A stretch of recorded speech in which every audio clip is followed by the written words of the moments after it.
Welcome back to the channel. Today I wanted to talk about daddy longlegs again because this is a topic I've really been getting into. They're really interesting, and there was a paper I found from 2024 about some fossilized harvestmen, or daddy longlegs, or the Opiliones, which they found in the Messel shale pit in Messel, Germany. And this is interesting because this is not an arthropod that is preserved in amber, which is what a lot of the arthropods that we talk about when we talk about fossilized arthropods are. These are arthropods which are really well preserved in rock, which is far less common. Generally speaking, insects have a not just insects and arthropods that aren't marine, so land-based spiders and these harvestmen and insects and things like that have a hard time getting fossilized in rock because they decay really, really quickly. They don't necessarily get buried very quickly. They tend to be eaten really fast. So we don't have a great rock fossil record for the arthropods. We generally have most of them preserved in amber, but the limitation with amber is that once upon a time, trees didn't exist. So we only have amber records going as far back as when trees that produce thick sap evolved. Unfortunately for us, arthropods are older than trees. The whole period before the presence of amber producing trees, we don't have any amber fossils. But luckily they found these Opiliones in this German shale pit, and they actually found, I believe, 9 of them over the course of the last 40 years. What's interesting about these is that they're extremely well preserved, and also that they're actually Opiliones, which tend to be extremely rare as far as the arachnids are concerned. We don't have a lot of rock fossils of the daddy longlegs. What is also very interesting about these fossils is that they appear to be Opiliones which were iridescent in life.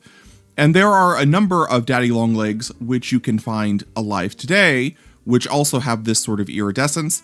This iridescence is caused by structures within the exoskeleton of the animal. So this isn't a pigment. This is actually a physical structure, a layering of the cuticle in the exoskeleton, which causes the light to diffract, almost like a prism, and you get this sort of glittery sparkle. And that's true for insects as well. Insects that are iridescent, they have this iridescence from a structural pigmentation. This isn't a chemical pigmentation.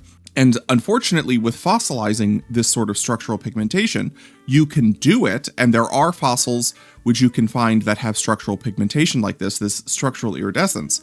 But the process of fossilization frequently destroys the very, very fine microstructure, which causes this sort of sparkly appearance. So because this sparkliness is caused by very small structures within the layering of the cuticle, the heat and pressure associated with the fossilization process will sometimes warp the structure or break it completely, and so you don't really get a great sort of sparkly iridescence forming in the actual fossil.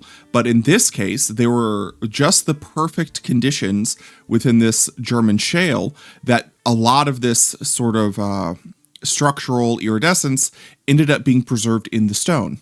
So this is what the fossils looked like. Many of the fossils weren't this well preserved, but several of them were really, really obvious that you were looking at an Opiliones. So just looking at this, you can already tell that this is a daddy longlegs.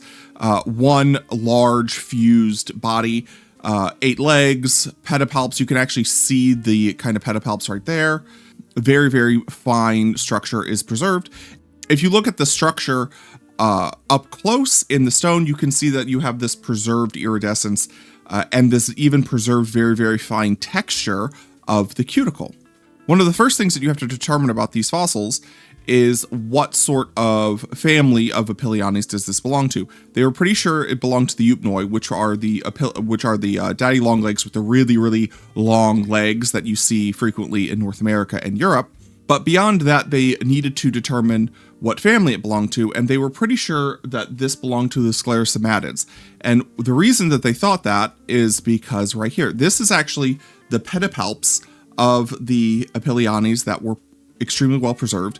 And zoomed in here, you can actually see the claw was preserved on the end of the pedipalp, and you can actually see that there are multiple points here. This is called a pectinate claw, and this is a diagnostic feature of the Sclerosomatids, and all of this was extremely clearly preserved within the stone, which is very, very rare. Here is another of these Sclerosomatids, they think Sclerosomatids, which was preserved in the stone. Again, you can see that it is extremely well preserved. Obviously, one large fused body, so not a spider, but definitely a harvestman. With all of these specimens, the researchers thought that they likely belonged to the genus Leobunum, which is a genus that is extremely common even today, especially in North America, but also in Europe. There is some speculation whether or not that's true, and the researchers aren't definitively declaring that that is the case. Based on the preserved characteristics, this is what they thought they had. Again, in this specimen, you can see very clearly you have preserved iridescence, and here is where the eyes would have been. So this is the back, the dorsal segment, the dorsal portion of the body. And you can see again here, the eyes would be, you can see the dorsum is very, very iridescent. Another specimen clearly preserved. Not all of the specimens were this clearly preserved. Some of them were a little shoddy, and there were a number of these Opiliones which they couldn't determine the species of. But out of this shale pit, out of these 9 specimens, they did identify 2 new never before seen species, which they are calling Leobunum messelense and Leobunum shaleae, named after the location and a famous researcher. This one, you don't see the iridescence as well, but it's over here. It's kind of this gold structure. And what is interesting with these well-preserved iridescent specimens is that within the Messel shale, they have found a lot of other arthropods, specifically spiders and insects, which are also iridescent. And they believe that this had something to do with the subtropical conditions of Germany during the Eocene. So this region would have been a subtropical forest full of all sorts of arthropods, and it seems that this is a common sort of a characteristic for the arthropods that lived in the area, likely some form of camouflage, but they aren't entirely sure. But they have noted that this is an extremely common characteristic of the specimens found in this location. So there does seem to be a pattern there, although it's still kind of up in the air as to what's causing that.